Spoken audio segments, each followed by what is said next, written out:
Hello दोस्तों, आज हम आपके सामने इंडियन एविडेंस एक्ट के इम्पॉर्टेंट सेक्शन के इम्पॉर्टेंट केसेस के बारे में डिस्कशन करने वाले हैं, जिसका आज 5th सीरीज़ है। तो इसमें एक इम्पॉर्टेंट सेक्शन था, सेक्शन नंबर 23, कि सिविल मामलों में स्वीकृतियाँ कब सुसंगित होती हैं। सिविल मामलों में स्वीकृतियाँ कब सुसंगित होती हैं, ठीक है।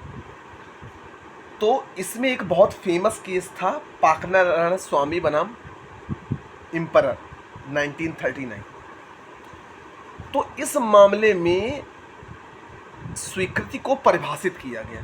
सबसे इम्पोर्टेंट क्या कि स्वीकृति को परिभाषित किया गया कि संस्वीकृति ऐसी हो जिसमें अपराध का पूर्ण रूप से स्वीकार किया गया या अपराध से संबंध रखने वाले लगभग सभी तथ्यों को स्वीकार कर लिया गया।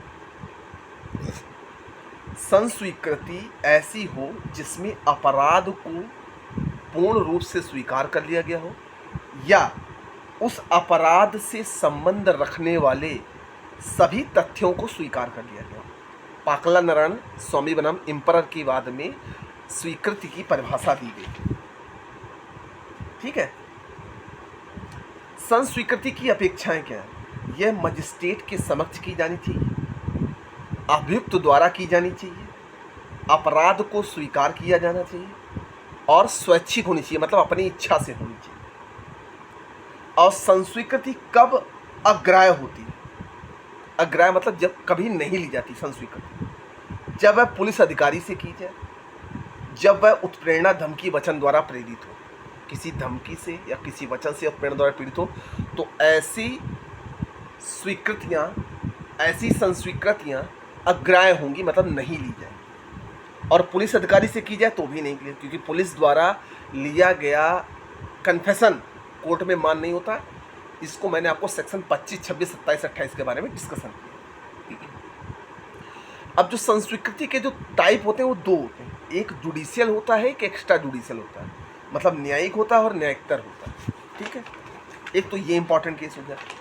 फिर इसी का दूसरा केस आता है H.G. नारायण बनाम मध्य प्रदेश राज्य 1952 सुप्रीम कोर्ट। स्वीकृति को या तो पूरी की पूरी प्रयोग में लाया जाएगा या नहीं। H.G. नारायण बनाम मध्य प्रदेश स्टेट में ये कहा गया कि स्वीकृति को या तो पूरी की पूरी प्रयोग में लाया जाएगा कि नहीं।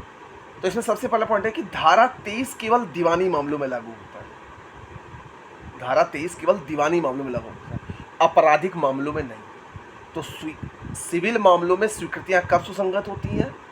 ये केवल दीवानी मामलों में लागू होती हैं। इस केस में कहा गया जब कोई व्यक्ति इस शर्त पर स्वीकृत करता है कि इसका साक्ष्य नहीं दिया जाएगा, इसे प्रतिकूल प्रभाव डाले बिना स्वीकृति कहते हैं, ठीक। तीसरा पॉइंट, प्रतिकूल प्रभाव डाले बिना स्वीकृति को साक्ष्य के रूप में प्रयुक्त नहीं किया जा सकता। प्रतिकूल प्रभाव डाले बिना स्वीकृति को साक्ष्य के रूप में प्रयुक्त नहीं किया जा सकता। इसकी जो लैटिन सूक्ति है वो है इंटरेस्ट रिपब्लिके अट सिट फिनिस लिटम। ये इसकी सूक्ति है, ध्यान रखिएगा, ये भी पूछा जाता है। अब इसमें अगला आता है सेक्शन 24, उत्प्रेरणा धमकी या वचन द्वारा कराई गई संस्वीकृति दांडिक कार्यवाही में कब विसंगत होती है।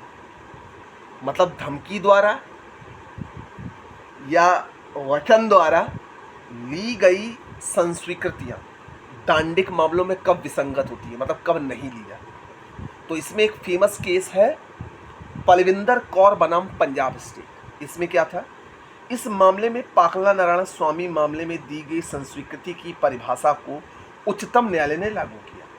इस वाद में उच्चतम न्यायालय ने कहा अभियुक्त के कथन को पूर्ण रूप से स्वीकार कर लिया जाना चाहिए, उसके फंसाने वाले भाग को दोष मुक्त करने वाले भाग से पृथक नहीं किया जा सकता, ये कहा गया। फिर आता है निशिकांत झा बनाम बिहार स्टेट 1969 सुप्रीम कोर्ट के वाद में उच्चतम न्यायालय ने कहा कि संस्वीकृति में फंसाने वाला भाग के साथ यदि बचाने वाला तथ्य भी है तो उसके फंसाने वाले भाग मात्र के आधार पर उसे सिद्ध नहीं किया जा सकता।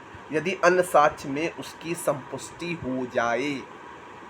निशिकांत झा बनाम बिहार स्टेट में ये कहा गया, उच्चतम न्यायालय ने कहा कि संस्कृति में फंसाने वाले भाग के साथ यदि बचाने वाले तथ्य भी हैं, बचाने वाले साक्ष्य भी हैं, तो उसे फंसाने वाले भाग मात्र के आधार पर दोष सिद्ध न ठहराया जाए यदि अन्य साक्ष्य उसकी संपुष्टि कर देता या हो जाता।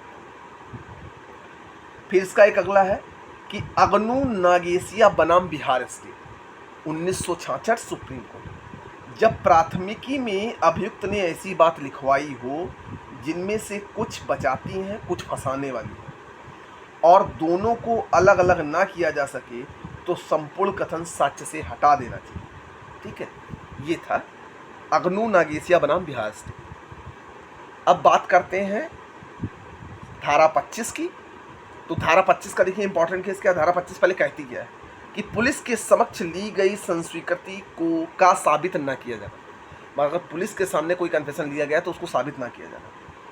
इसमें देखिए इंपॉर्टेंट केस कौन सा है, राजा राम बनाम Bihar state. Justice Mahmood, police से की गई संस्वीकृति को विसंगत मानने का कारण पुलिस का अनुचित तरीके से संस्वीकृत लिखित करा लिया जाना है।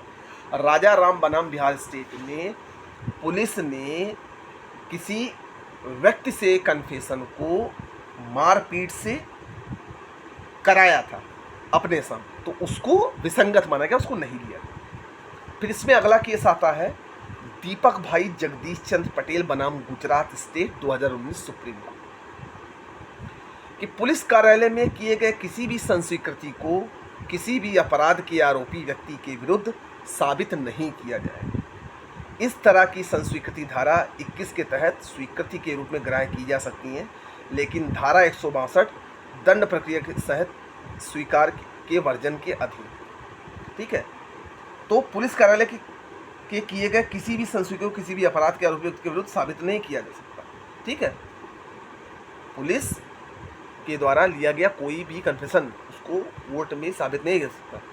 लेकिन जो इसमें आपको थोड़ा सा मैं डिटेल दूँ, जो धारा 27 है वो 24, 25, 26 का अपवाद है।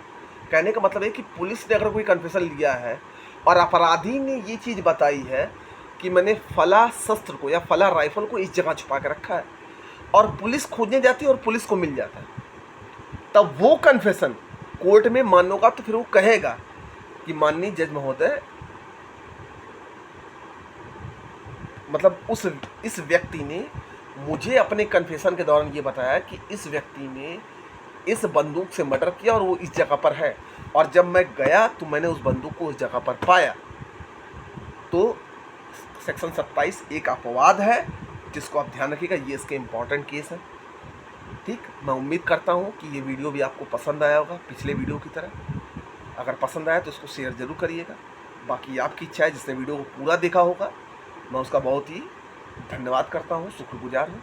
तब तक अपना ख्याल रखिए, पढ़ते रहिए, वीडियो को बार बार देखते रहिए। जितनी बार आप देखेंगे, जितनी बार आप लिखेंगे, ये आपको उतनी अच्छी तरीके से याद हो जाएगा और आपके पेपर में आपको हेल्प करेगा, नहीं तो नॉर्मल नॉलेज में ज़रूर हेल्प करेगा।